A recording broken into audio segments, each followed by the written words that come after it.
Well, I think it was this general sense of time for something different. Obviously it's this huge universe to play with it, and this mature side, these more grown-up themes that we can play with in this game. They've always been alluded to.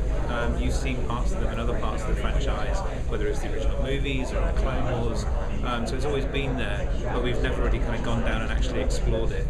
And it just felt like the right type of departure for a video game as well, because we've had games about being a Jedi, with lots of over-the-top force powers and things like that, and we really wanted to make something a bit more grounded and more relatable. So having a hero who's limited by the human range of ability, but who gets to do awesome things because of all his bounty hunter gadgets and gear and all that kind of stuff, it's something that felt like a good shift to make, I think.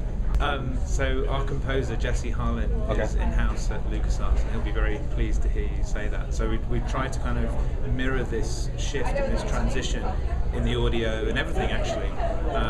And so we have an amazing audio team back at LucasArts, and our sound designer, our lead sound designer Tom Bible, actually got to collaborate with somebody called Steve Bodecker, who was sound designer on Tron as well up at Skywalker Ranch, Sky Sound, sorry.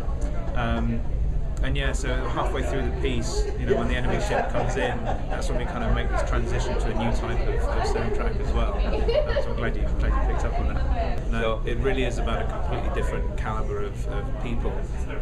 We talk about how the time that you spend in the cantina in episode 4 is a really good reference point for what this needs to feel like, and that's probably one of the places that people are most familiar with that kind of feels a bit like 1313. Obviously we take inspiration from several places, but it has to be different, and we've got to put those pieces back together in a new way.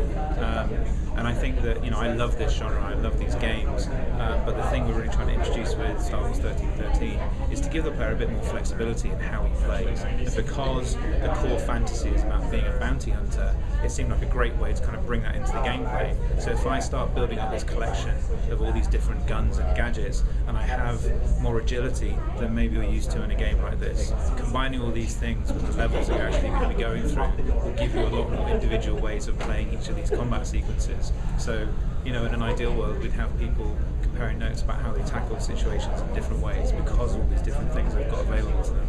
So, I kind of see it as, yes, it's a linear roller coaster, kind of high octane thrill ride of a game, but when you're actually in control, those moments have a lot more freedom in them. That's the goal anyway.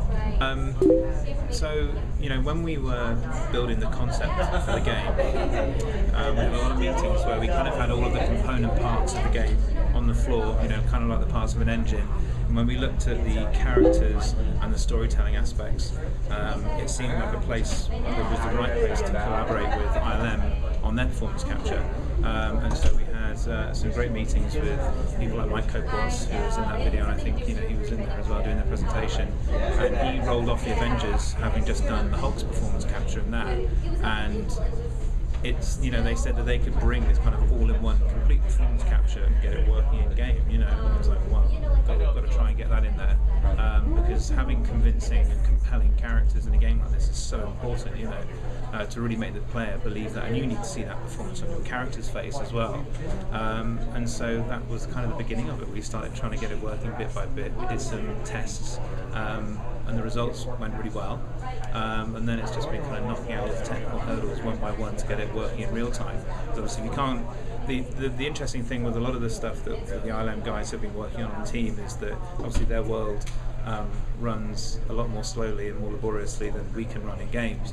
And so getting a lot of that technology working at 30 frames a second has been quite a challenge. And I think they did Kim did some napkin calculations that a frame of Avengers would take 1,000,000 times longer to render than what we have to play with here. So it's kind of impressive to have all of that same stuff working at the same time in game, around you while you're playing. Sure. But it's well worth the effort. This version of the game is definitely going to be more along that linear path.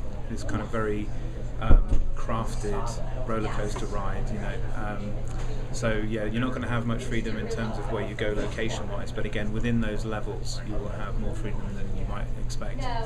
That's a great question. There's one that we've got up and running in the demo right now, which is this kind of concussion shockwave weapon, which lets you kind of knock people out of cover, affect the environment, and a lot of the gadgets that we have are kind of designed to play around with the core mechanics. So there's a pretty accepted way of how some of the cover mechanics work in games like this. And so what we try and do with the gadgets is actually try and introduce gameplay effects that let you play around with those and break those rules, and have a bit more fun with it. It's kind of hard to talk about any of the other stuff you're going to get without getting too much into the character of who you're actually going to be. So you have to check that later for more information on that. Got it. I think that's great.